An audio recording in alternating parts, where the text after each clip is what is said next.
I will be debating the pro side of why HIV self-testing should be implemented for all adolescents.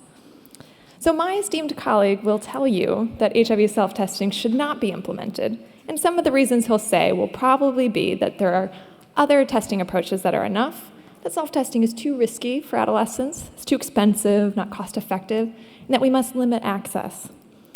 But these are alternative facts. The evidence is clear that there's a testing gap. 30% of people living with HIV are undiagnosed. And many of these 30% are adolescents and young people. The proportion of people living with HIV diagnosed is increasing. We had an initial steep increase with PITC, but in recent years we've seen this decelerate. There has been some success with community-based approaches. However, it's taken a lot to get there. Over 600 million tests were done in 2010 to 2014. And 3% of the tests done in 2014 were positive of those reported. And that's more than $473 million on HIV rapid tests alone by donors in 2012 to 2016. And yet, adolescents are still missing. And as we look further ahead, we still have to reach ambitious targets. The 90-90-90 awaits us, and we have to continue this increase even more, and it's going to become more challenging and more costly to reach people living with HIV.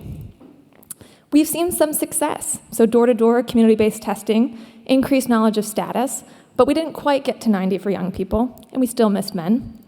My colleague here, also involved in the SEARCH project, they've showed increased testing coverage, which is very impressive, but low yield. Are we really reaching adolescents living with HIV with these existing approaches?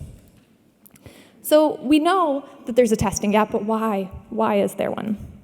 So adolescents are unique and their issues are different across various contexts, but globally they have some things in common. So adolescents still have low or incorrect knowledge about HIV testing and prevention. Adolescents are largely unreached by existing HIV testing approaches. Less than 60% of adolescents reported ever having an HIV test in 8 low and middle income countries. Adolescents are less likely to know their HIV status. Half of 15 to 19-year-olds testing HIV positive were first-time testers and previously unaware of their status in 19 low and middle-income countries. And they still have high HIV-related mortality and more globally. Worldwide, HIV is the 7th leading cause of death for 10 to 14-year-olds, the 9th leading cause for 10 to 19-year-olds, and in Africa, it's still the leading cause for 10 to 19-year-olds. And despite this, the overarching decreases in mortality or HIV-related death in the region and globally. So there's been a lot of calls for change, but laws, policies, health systems, and existing testing approaches don't meet adolescents' needs. Still today, 71% of countries require adolescents to have parental consent to have an HIV test, and 63% require this for reproductive health services. We can't continue to leave adolescents behind, and innovative approaches are needed to overcome these barriers for all adolescents.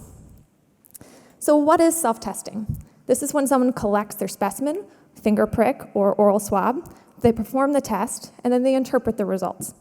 Self-testing is a demand creation tool. It doesn't replace testing. It's complementary to existing HIV testing services. And reactive tests, they need confirmation by a trained tester in a facility or community-based setting. Any person uncertain about their self-test results should be encouraged to access other testing services.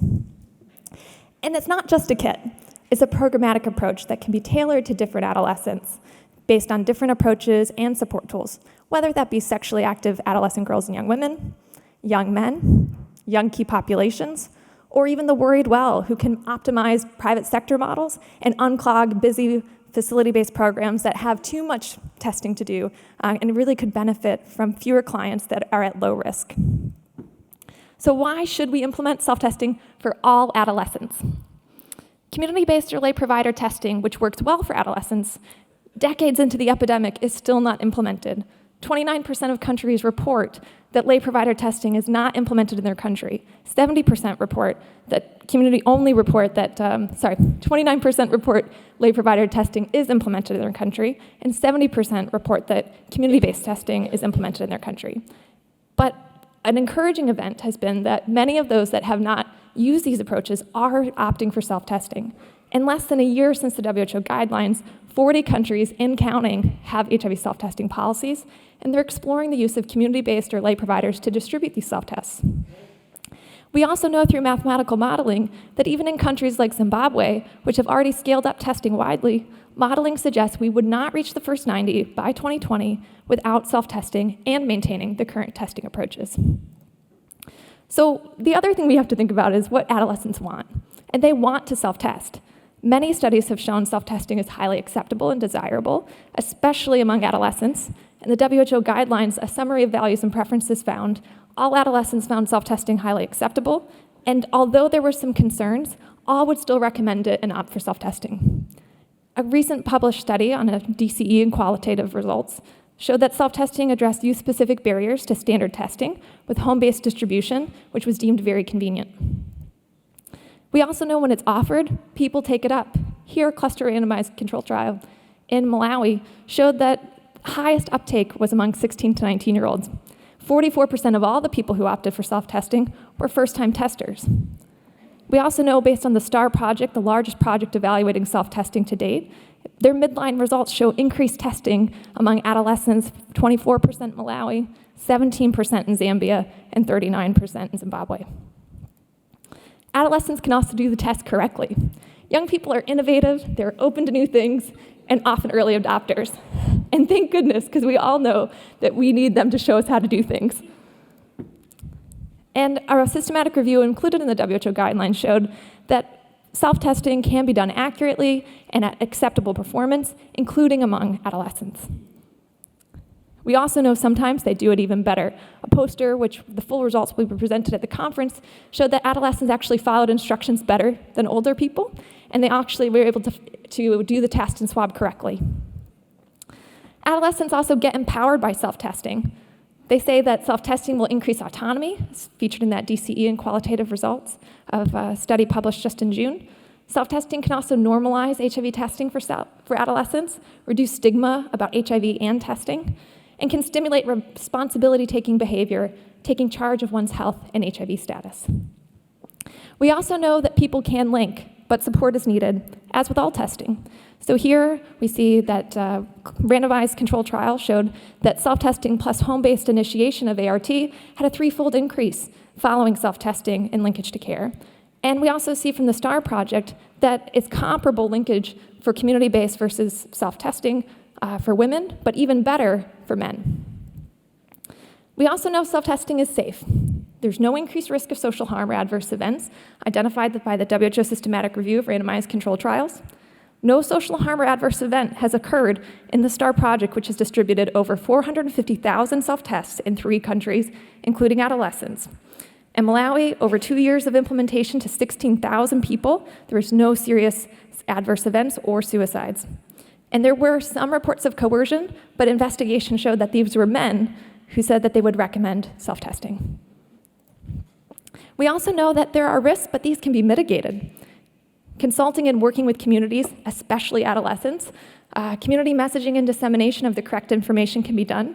The development of community monitoring, reporting networks and systems like this image here can be developed, and ensuring pre-test information and post-test counseling messages that are accessible.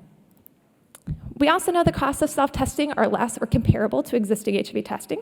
Shown here is the costing of a trial of self-testing in urban Malawi, which shows that it was cost-effective, had comparable cost to facility-based testing, and while self-testing will add to the cost of services, it will increase health and it will improve health, and costs are likely to actually even be overestimates because of M&E and... Sorry about that. It's all right, you haven't got to 10. Oh, Okay. Thank you. So the costs are likely to be overestimates because of the M&E and study costs included. Test kit price at the time of the costing were $3.50, which just as of this past week have now been dropped to $2 or less for low and middle income countries. Procurement volumes are increasing, and optimization of distribution of self-testing is underway, which will further decrease costs. And WHO recommends it. We didn't specify in WHO guidelines whether some or which adolescents. This is something that should be offered as an additional approach for HIV testing. So are you going to deny all adolescents the opportunity to get access, get empowered, normalize and destigmatize testing, learn about their HIV status, get linked to HIV prevention, get linked to life-saving treatment, support adolescents, and vote yes.